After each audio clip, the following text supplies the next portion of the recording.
Gopijana bhalabha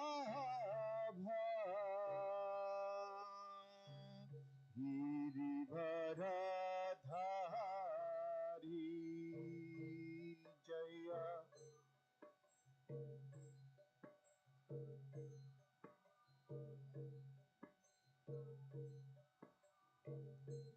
Jaya Jashodanandana Jaya Braja Janaranjana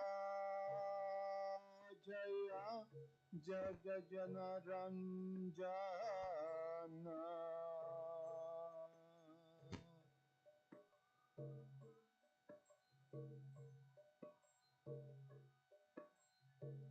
Braja Janaranjana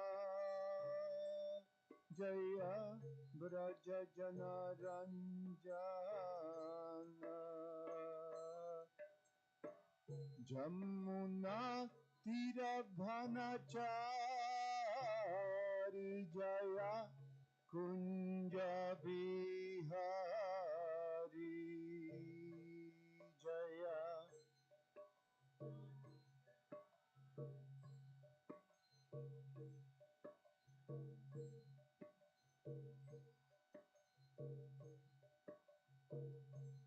Jaya Jamuna Tiravanachari Jaya Kunja Bihari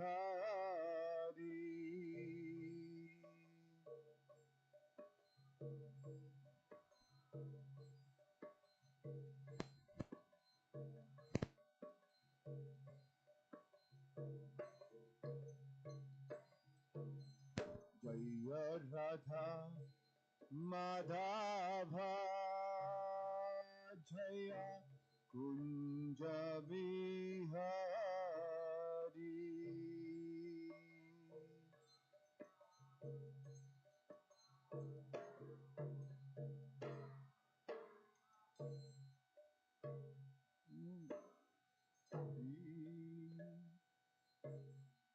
Jayam Vishnupad Paramahansa Parivraya Jagatarya Ashtotara Sata Shishimad His Divine Graces Bhaktivedanta Swami Srila Prabhupada Ki Ananta Koti Vaishnava Vrinda Ki Granthara Sriman Bhagavatam Ki Dai Gaura Premanandi.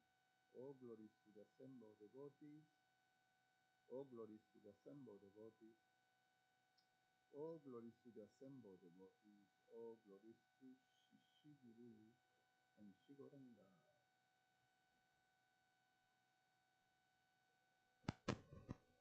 Om Namo Bhagavate Vasudevaya. Om Namo Bhagavate Vasudevaya.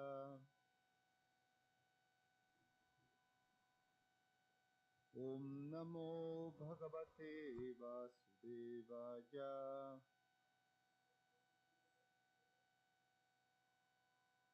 We're reading from Srimad Bhagavatam, Canto 10, the Summon Bonon, Chapter 86.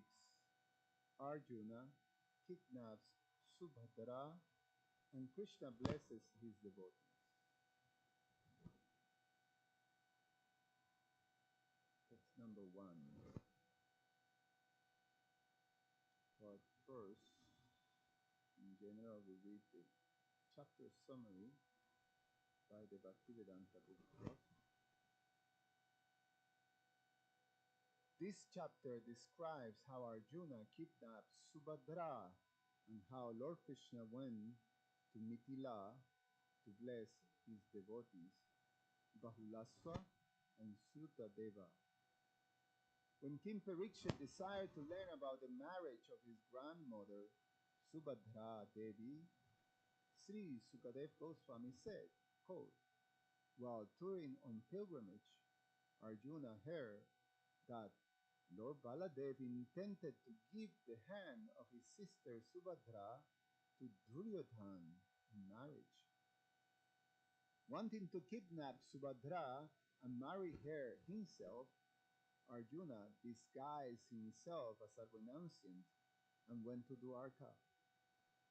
So effective was the disguise that neither Balaram nor any other resident of Dwarka recognized him. Rather, they all showed him the respect due to a Vaishnava mendicant. In this way, the 4 months of the rainy season passed. One day, Arjuna received an invitation to dine at Lord Balaram's home. There he caught sight of Subhadra and was immediately overwhelmed with desire for her.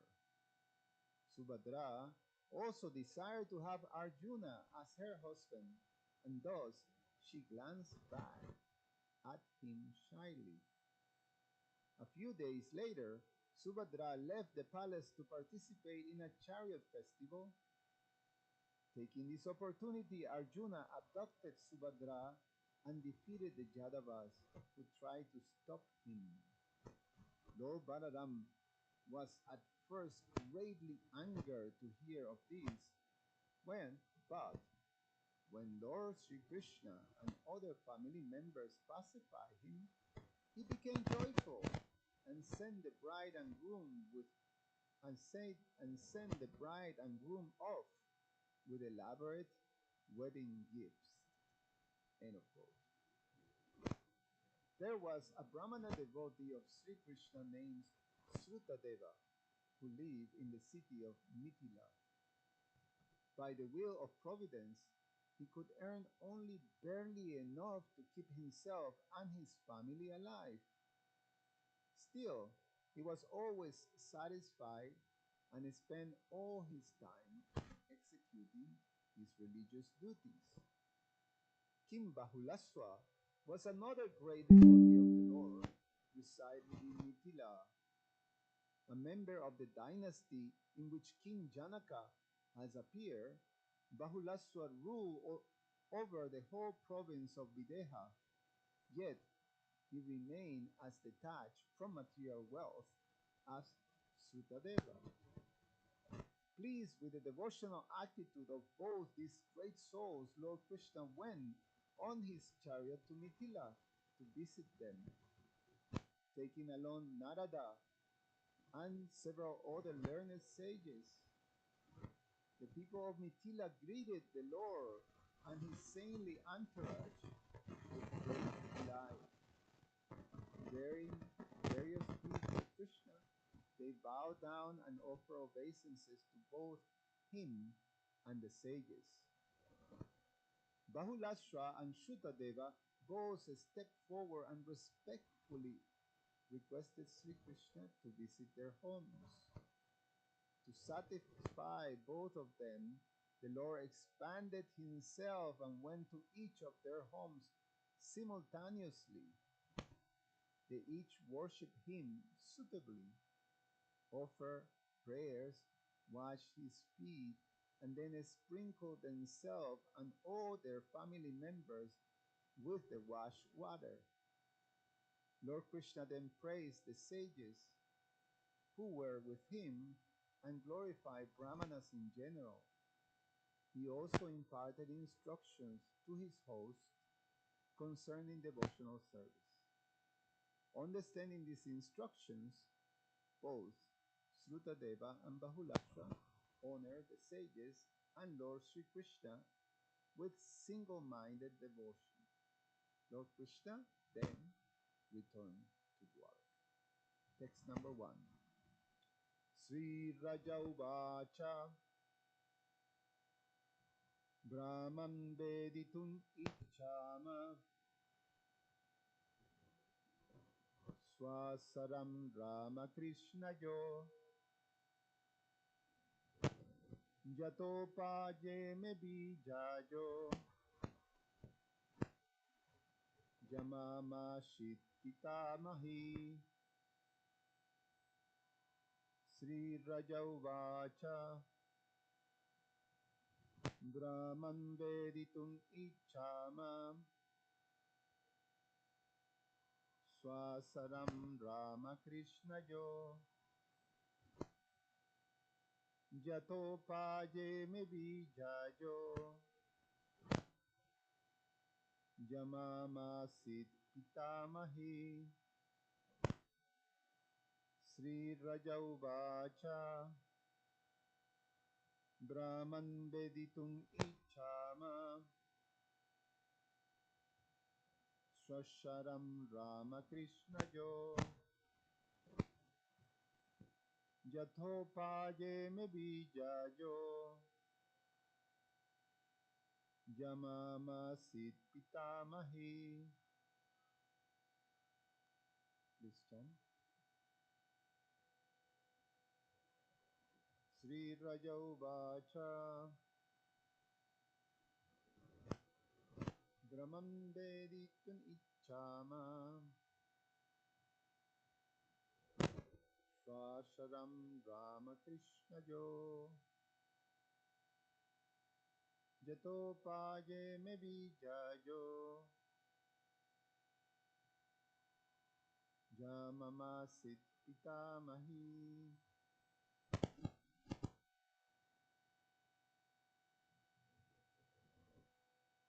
Sri Rajauvacha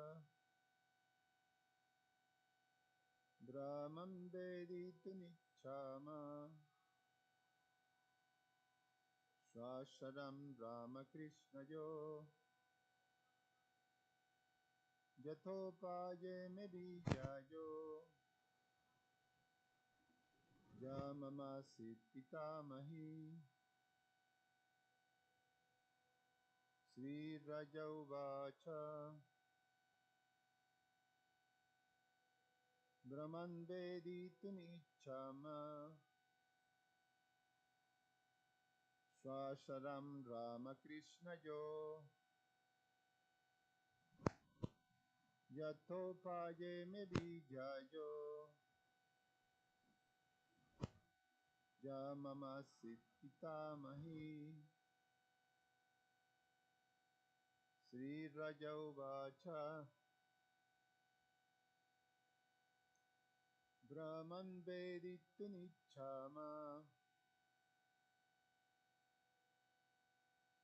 Swasharam Ramakrishnajo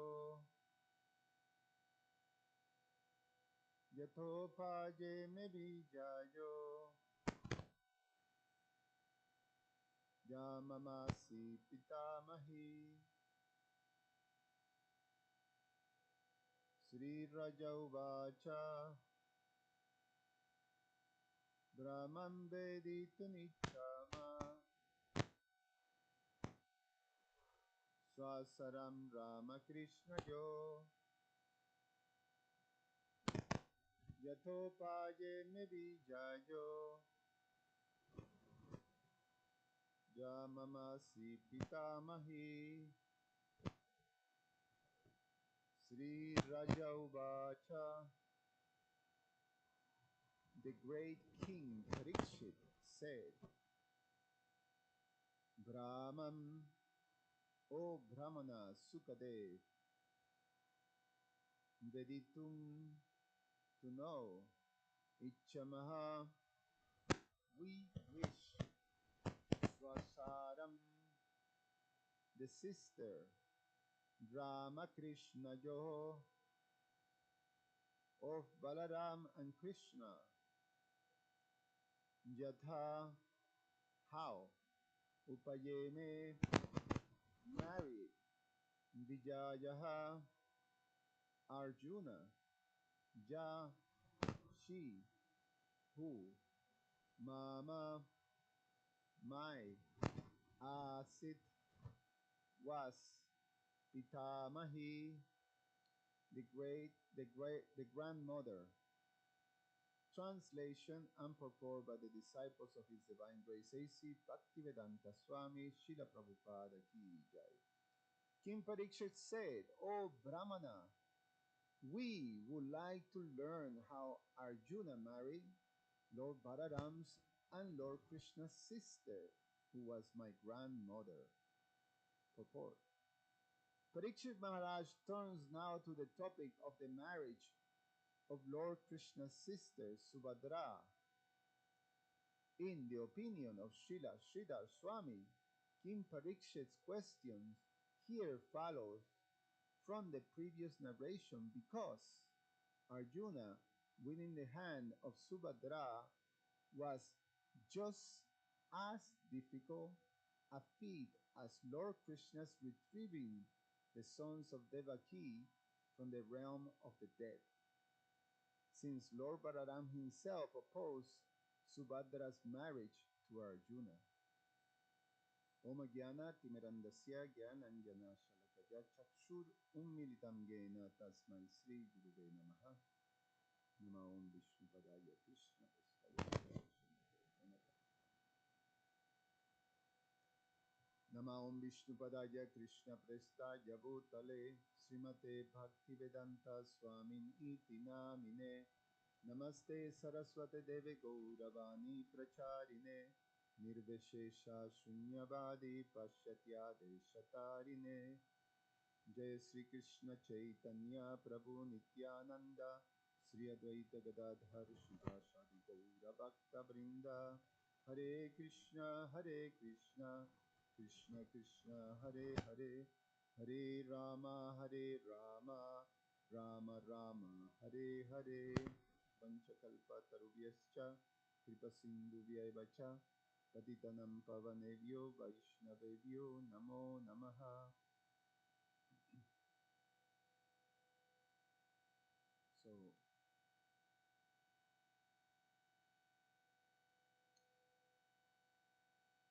it's quite something that is described here, that the obstacle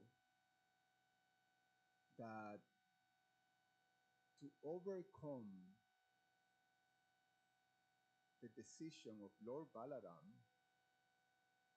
from the material perspective is as difficult as bringing someone from the dead.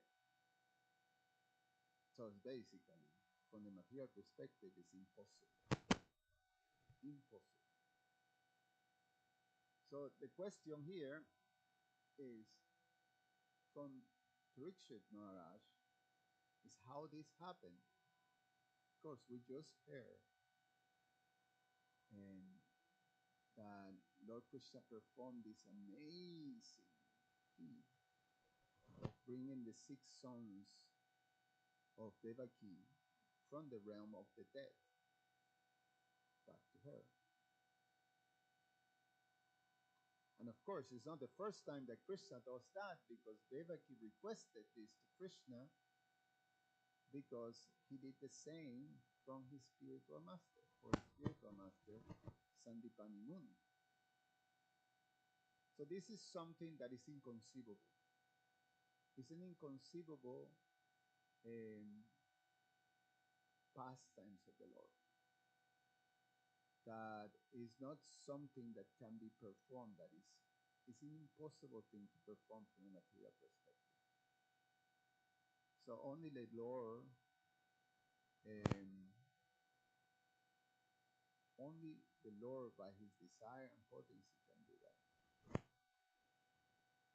So right here is also equating the position of Lord Balaram, that also is non-different than Krishna. That we know from the philosophy, that Lord Krishna and Balaram are exactly the same. They have, there's no difference. It's like one body. There's no difference between Lord Krishna and Lord Balaram. In fact, Krishna, as described as Swayam Bhagavan Krishna, he possesses 64 qualities. 64 qualities that are not possessed by Lord Narayan, Lord Vishnu, all the different incarnations, the avatars. All the different expansions of Lord Krishna only possess 60 of those 64 qualities. And then furthermore, the expansion of Lord Krishna as Lord Shiva possesses only 55 of those 64 qualities. And furthermore, the expansions of Lord Krishna as the Jiva, of which Lord Brahma is the highest of all, possesses only, or is capable of possess only 50 of those 64 qualities. Only Lord Balaram possess also those 64 qualities. So Lord Krishna and Lord Balaram both possesses all the qualities of the absolute truth in full. And what are those four qualities, if I remember off my head? One is that he performed very, very loving pastimes with so many loving followers and devotees. He also plays the flute. He have an inconceivable type of beauty that is not manifested anywhere. Supreme beauty. And he also performed childhood pastimes. I think that's the fourth one. I can't remember very clear. But anyway, Lord Balaram and Lord Krishna possess all these 64 qualities. So there's no difference between them. So we know that to understand Krishna, we have to come to embrace the conception that is impossible to understand in full. Therefore, achintya is inconceivable. So to understand Lord Balaram is also inconceivable. From the material perspective, it's not going to be possible to understand either.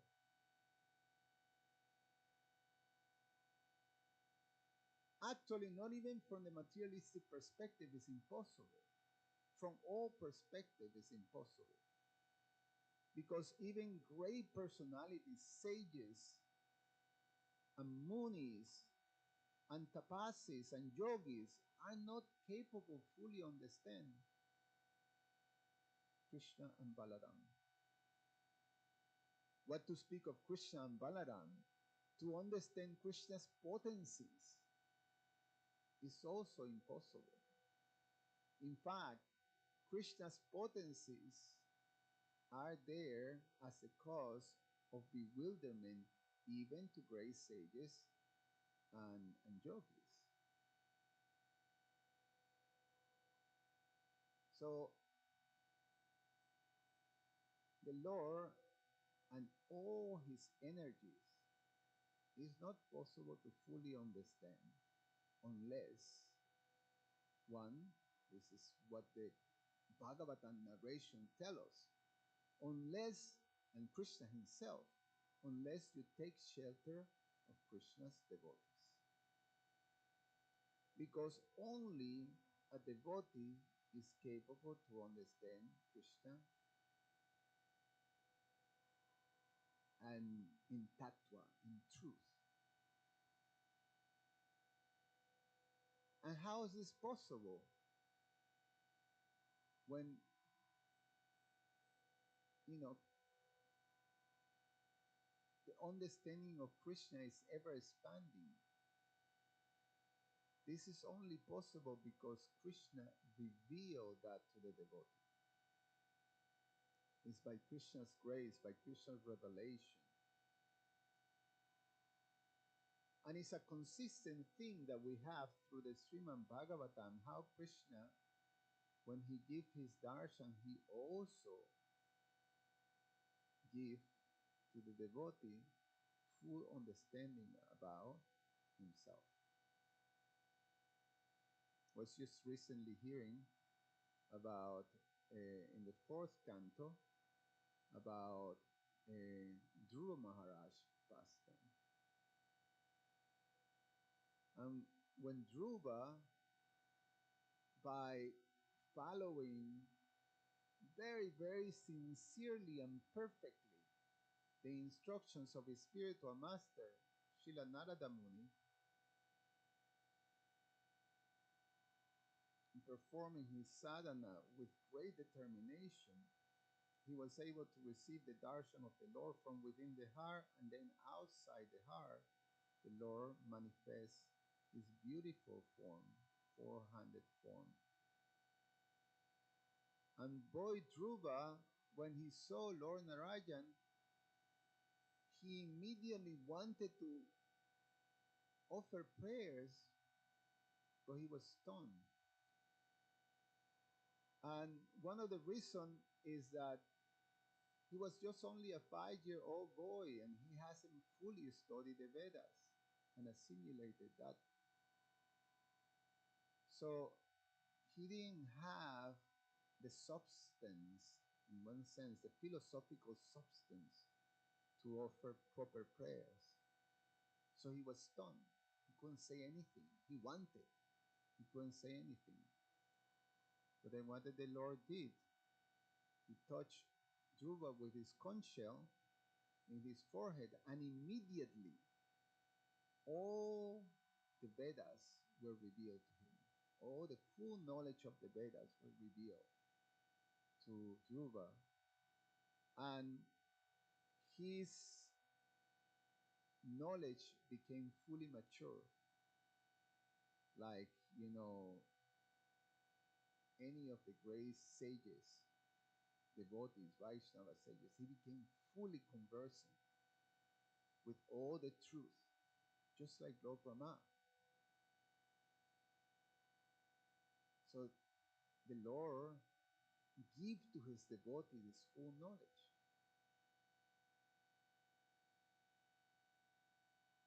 And in general, not only give entrance to understanding him, but also understanding all his energies.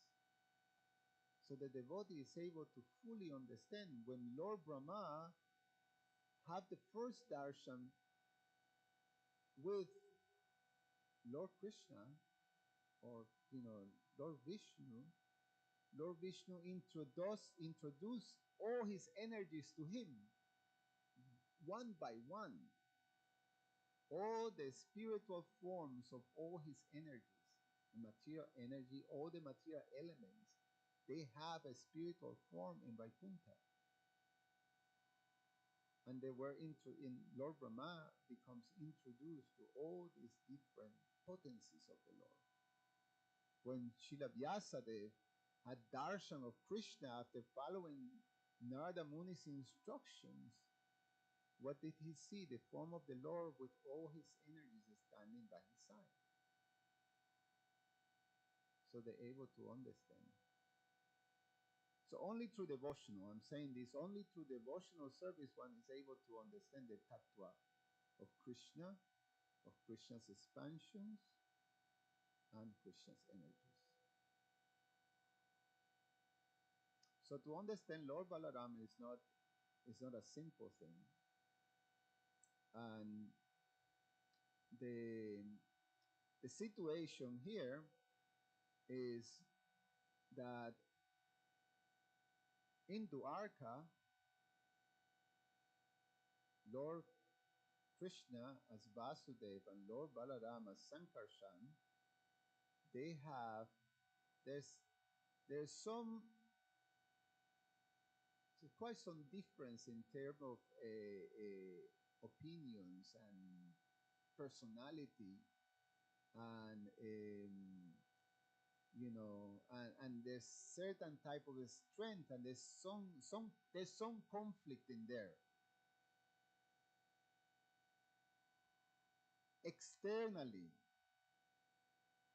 Externally appears like that there's differences.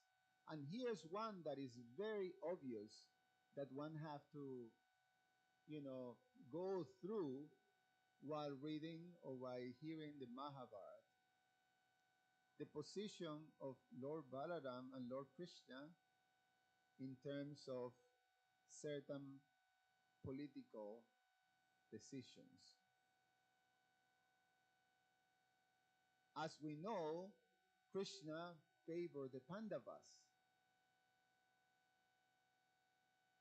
And Krishna was opposed, or at least um, Krishna's purpose was to establish the righteous kingdom of Maharaj Yudhishthira as his representative.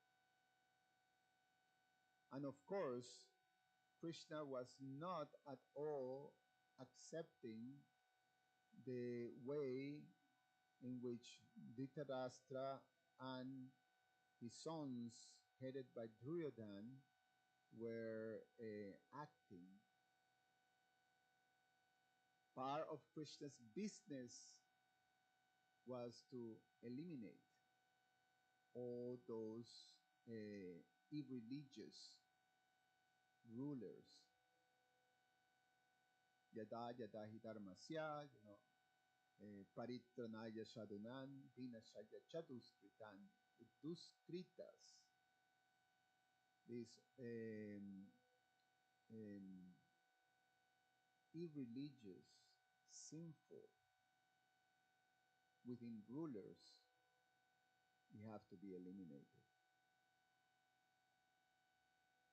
And we know Lord Balaram's, so it's quite puzzling that Lord Balaram was making political decisions that would favor Duryodhana. How? One may question oneself.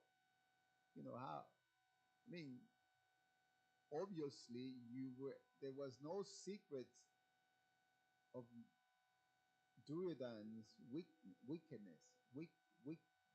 How do you say? Wicked. He was wicked. There was no secret. I mean, he was a very clever politician. But among elevated people, it was clear that this was not, this was a wicked character. So how's Lord Balaram favoring him? Especially understanding Lord Balaram's moods with Krishna, because we know that Vrindavan Krishna and Balaram was always, it's almost like, so connected with Krishna in terms of facilitating his pastimes that and Balaram in Vrindavan manifested his full emotional makeup, which is understood in the scriptures. Our acharyas describe it as the Sevaka Bhagavan. He is the supreme personality of Godhead in the mood of a servant. We know that from the philosophy. Lord Chaitanya explains that to Srila Sanatana Goswami, the whole Prabhava, what is it? Vaibhava Prakash and Prabhava Prakash. The first expansions of Krishna, the direct expansions of Krishna, have these two divisions, Prabhava and Vaibhava. They're not different. They're exactly the same. But the Prabhava is when Krishna expands himself, just like here is said when he visited King Bahulasha and Sutadeva, he expanded himself simultaneously, went to the two places. So that expansion is called Prabhava. He did the same with the gopis. He did the same with the gopas. He does that all the time. And each one of those expansions are exactly with the same mood as Krishna. Like that. But when Srila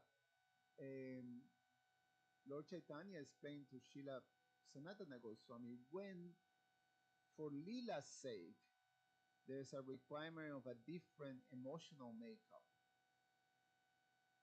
then that's Vaibhava Prakash. And Lord Balaram has a different emotional makeup.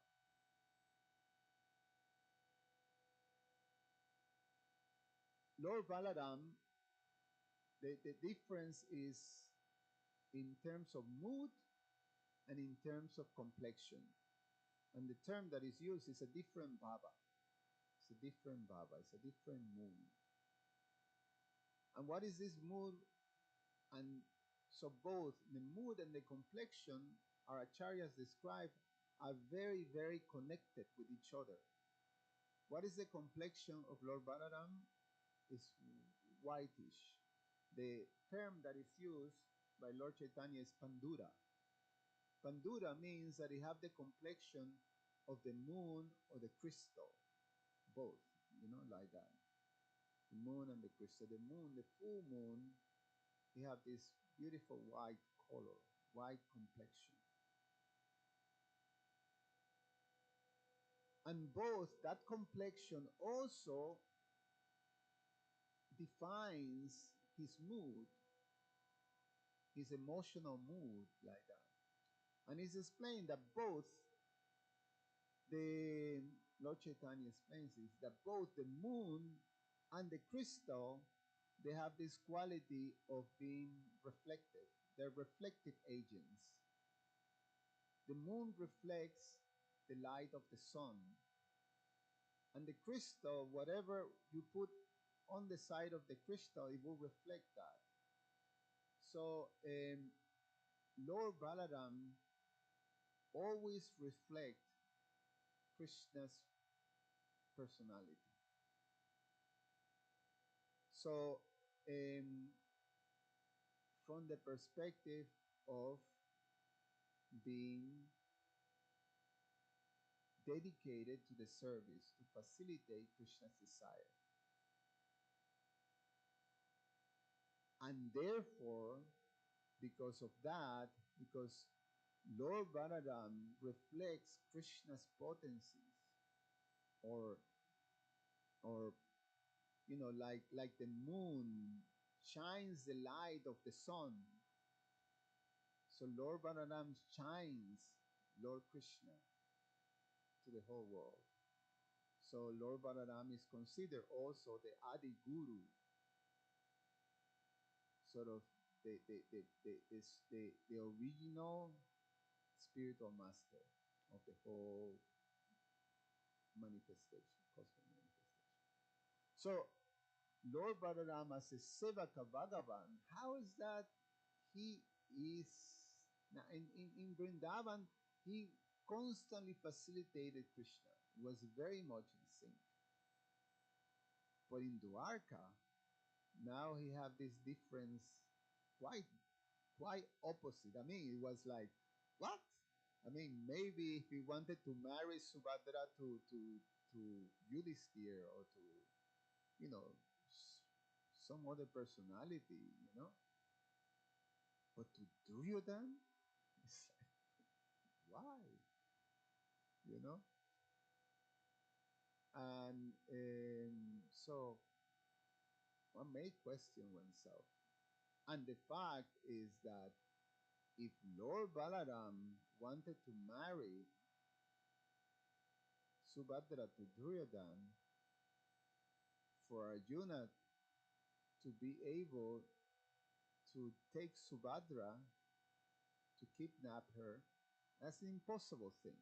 You cannot do that. In Lord Balaram, there's no one more strong than Lord Balaram. The Yadus, the Kauravas already witnessed that when they're trying to challenge Lord Balaram, and disregard him, when he actually, in good heart, wanted to protect them. And they disregarded and insulted him, headed by Duryodhan, the very same Duryodhan, because it was Duryodhan's daughter that he was, he's not going to allow her to be with who is Samba, Krishna's son. So Lord Balaram, on behalf of Krishna was ready to go and wipe them out, because they arrested Samba. But Lord Balaram, no, no, no. He is my disciple and he's very dear to me and I'm dear to him. He's very devoted. I talk to him. And they insulted him. They disregarded him. Who do you think he is? These jadus, thinking that they can do anything to us. We're the emperors of the world. We're the controllers. We're the supreme, dynasty here. And Lord Balaram didn't took that, insult. He took his plow and was dragging the city, the whole city of Hastinapura. Now, only Lord Balaram. His potency is inconceivable. The whole city was being dragged to be drowned into the Ganges. So they immediately surrendered to Lord Balaram. So how is Arjuna going to do anything and marry? It's impossible. So, of course, regardless of Lord Balaram's position, at the end, he always remains loyal to Krishna and in sync with Krishna. As soon as Krishna says, "This is my desire," then he happily accepts in all situations, and most of them of the difference of Krishna, of Vasudeva and Shankarshan, in Dwarka, have to be with Lord Balaram's position towards the Kauravas and Lord Krishna's position also towards the Kauravas and towards the Pandavas. Lord Balaram, Krishna he took a position to be by the Pandavas. Lord Balaram decided to be in a neutral position. And in fact, so in a neutral position, they equal. Everyone is dear to him. And in a neutral position, so whoever does a little more, to please him, that's all it matters. It's like that. He's only seeing that. And Krishna told Lord Balaram, you cannot be neutral in this situation because we're talking here about adharmasya. We're talking here about irreligion. We're talking here about two things, righteousness and evil. You can't be neutral on that. You have to take a stand. It is our duty to protect religion. So you cannot be neutral. So Krishna told Lord Balaram that. So at the end, Lord Balaram always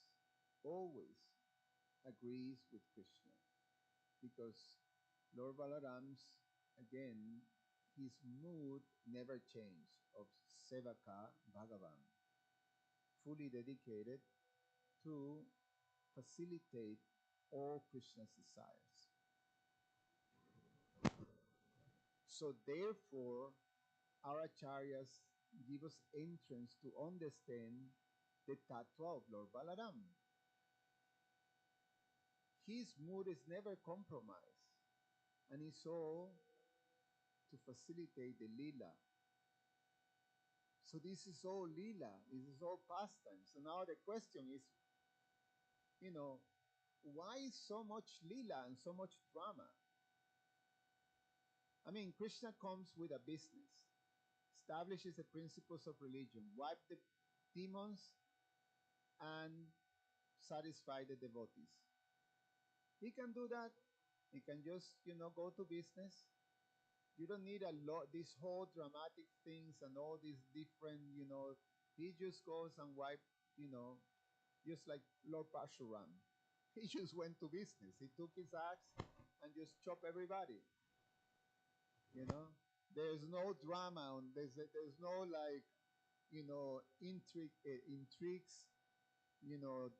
his stories and all these different things, arrangements and contra intrigue and all these things, and time passing, and then the devotees being in a situation, oh, now we are finished, they're winning. The house that the Pandavas uh, lose everything and get sent away, and Duryodhana is flourishing, and all these things, all this drama. So Krishna very very easily could wipe them all out, and establish Yudhisthira from the very beginning, and that's it. No much drama. So why the drama? Why the whole Mahabharata is such a huge historical events with so many different twists and turns and all these things? Why all that? Why all that? All that lila. Very, very creative too. I mean, some of the twists that Krishna in his leelas are like quite fantastic, quite, you know. I mean, no script writer can match Krishna's, creativity in terms of creating something really, really exciting and dramatic. Why is that? Well, Srila Vyasadeva, he give us hint to understand why. Why Krishna's leelas like that is for us. Because the majority of conditioned souls are not so much attracted to high philosophy. We most of conditioned souls, we don't relate to those, very highly elevated. We can appreciate it, but it doesn't it's not tremendously relevant in one sense, because how is it relevant for me, who is, I'm attached, I'm still invested in this material world, to talk about, the practices of austerities in the Himalayas, controlling the performing Astanga yoga and meditating on the super soul. When I'm like still grappling with all kinds of desires and attachments. So it's not very applicable. Like Arjuna say, it's more difficult to control the wind. This is not practical for me. So for us, the Mahabharata, for people like most of us, the Mahabharata, because through the Mahabharata we are attracted to all these different things that we relate, they're human like, because I have drama in my life. I see drama too. I relate to drama because drama is just part of my reality. It's relatable. I fall in love. I have to deal with enmities, with envy, with anger, with all these different things that are part of this drama. You know, those are things that I experience myself. Those are things that I'm in the receiving end sometimes, and on the giving end sometimes. So I relate to that. So Krishna gave us the best drama. No one can equal the dramas that Krishna puts. And through the drama, he teaches us about the absolute truth. It's incredible. I mean, the Mahabharata, he delivered the Bhagavad Gita. Not only teaches us through the Mahabharata how we can act within the culture of the Vedas, but he teaches the ultimate truth, the Bhagavad Gita. The Bhagavad Gita is the ABC of the absolute truth, understanding of Bhagavan realization. The Bhagavad Gita has everything we need to know. The Bhagavad Gita is simply expanded in the Bhagavatam, but the Bhagavad Gita has everything. And he delivered that to regular people in a way that is relatable and that is relevant. That is exactly tailored for conditioned souls. It's brilliant. It's supremely brilliant. And that's how we can understand, how Krishna and Balaram, they act in such a way to enhance. And Krishna's devotees, Arjuna is a Siddha Bhakta, is a perfected being. He doesn't fall in illusion, but there he is, afflicted by illusion in the middle of the battlefield when he have to be the instrument for Krishna to actually be able to fulfill his mission. But why he does that? Krishna induces that his devotee to, for our sake, so we can receive the instructions of the Bhagavad Gita. So it's brilliant. And then we can understand Krishna. We can understand Krishna's energies. We can understand, we have entrance into that supreme knowledge, the king of all, the Raja Vidya. So this is what we can appreciate about this wonderful opportunity that is being afforded to us to absorb ourselves in a daily basis in the narrations of the Bhagavatam. Because the Bhagavatam is not something that happened, that Vyasadeva just came up in the maturity of his realization. The Bhagavatam is the eternal knowledge of the absolute truth in his most intimate and supreme form. Swayam Bhagavan Krishna. It's all about Krishna. So the Bhagavatam message is from the very beginning of creation is being delivered. That the very message that we receive from Krishna is the Bhagavatam. So Krishna delivered that message to Lord Brahma. Lord Brahma delivers that message to Narada Muni. Narada Muni delivers that message to Vyasadeva. Vyasadeva delivers that message to Sukadev Goswami. Sukadev Goswami, as is given that same Bhagavatam to Maharaj Parikshit. All the sages, including Sutta Goswami, listens to the Bhagavatam. Sutta Goswami gives the Bhagavatam to the sages of Naimisharanya. And like that, we're receiving that same Bhagavatam. And here we are, in a daily basis, by the mercy of Srila Prabhupada, we absorbing ourselves in the message of the Bhagavatam. That very same Bhagavatam. So, it's Krishna's Krishna. Krishna is mercy. And we are fortunate to have that. Any comments or questions?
That's true.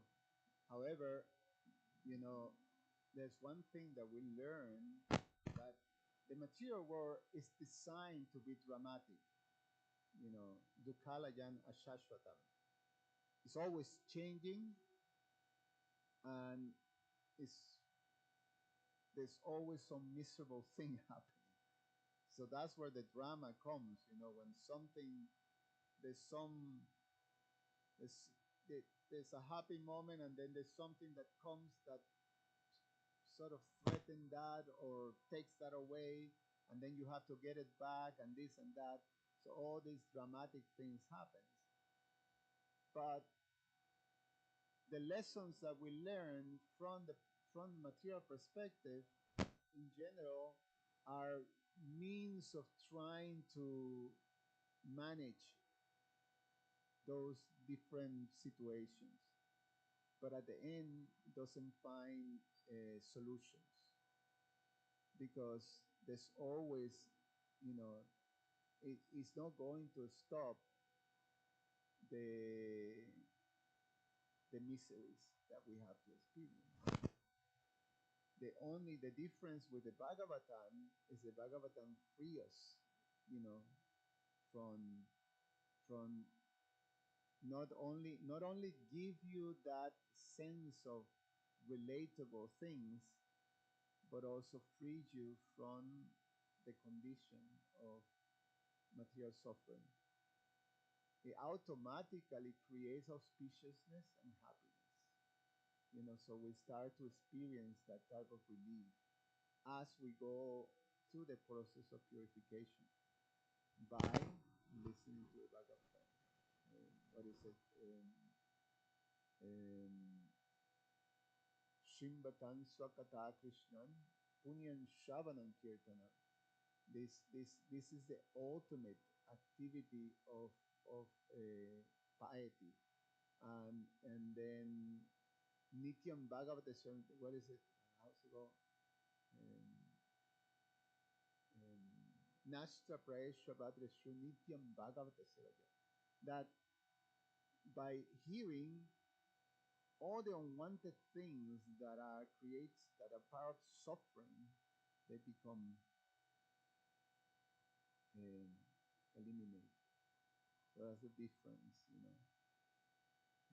with listening to the dramatic, creations that Krishna gave us in the scriptures, in the Bhagavatam and the Mahabharata, Ramayana. Is the ultimate absorption that is there. Any other question? Shasha?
Yeah, from our perspective, it's like so difficult to understand.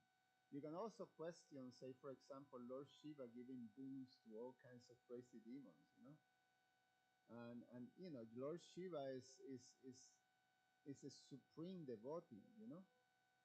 And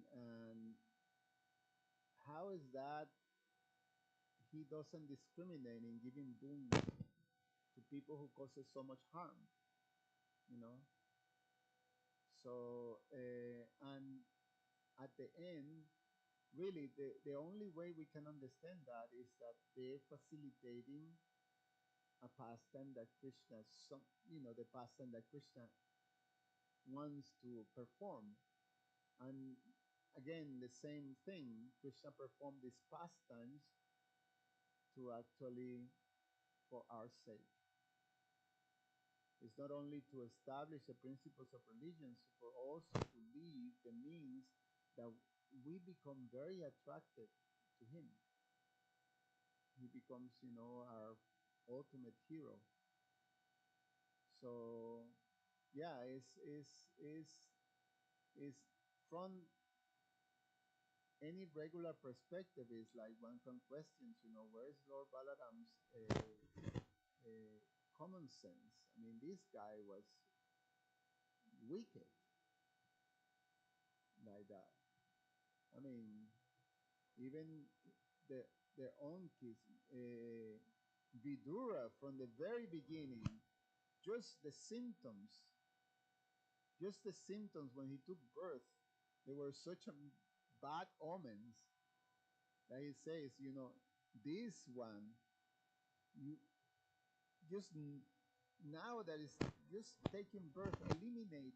Imagine, Vidura was advising that to Duryodhana, to Dhritarashtra. Just get rid of him because he's gonna destroy the whole thing. The symptoms are there. That, you know, these are people who are very advanced in being able to read the things, and constantly Vidura, Bhishma, they were advising Dhritarashtra, don't allow this wicked son to have free reign. He's gonna destroy the whole thing. So it was obvious the character of this person, and still, so Balaram, you know, favor him. So why is again, you know, facilitating Krishna's great dramatic uh, arrangement. You know, all that had to happen in order to Krishna being able to reestablish Maharaj Yudhisthira and to establish, to eliminate all the unwanted um, miscreants in the world. Through that whole drama, he's systematically eliminating all of them, and at the end, really to create this very relatable and relevant way of reaching us, the majority of us. Krishna is the ultimate preacher. I mean, we usually say we want to preach in a relatable and relevant way. You know, say when we talk about Western outreach, or when we talk any type of outreach, we have to be, we have to take into consideration the audience, and it have to be relatable. So we present the philosophy in a way that people can receive it. Krishna is the greatest of all teachers. You know, strategies of how to give Krishna consciousness in a way that is suitable and perfectly tailored for the audience that he's giving. So for the conditioned souls, this is it.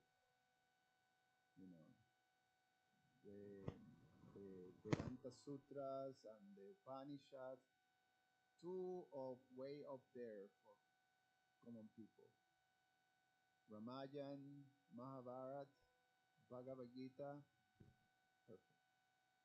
Bhagavatam, you know, like that. Last comment or question before we finish? Parmando Prabhu, you want to add something?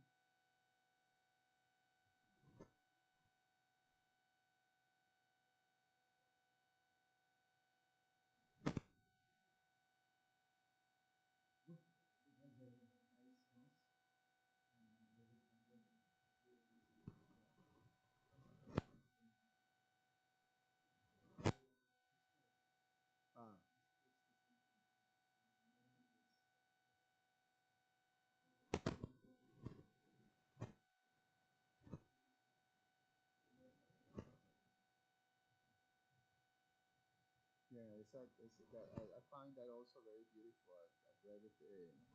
I think the explanations is from Srila Rupa Goswami that he compares, you know, describes the Baba of Lord Balaram, that it have to do with his emotional makeup and his complexion, and the two are very much connected. So I think it's also very beautiful. Thank you. Grantara Bhagavatam ki jai.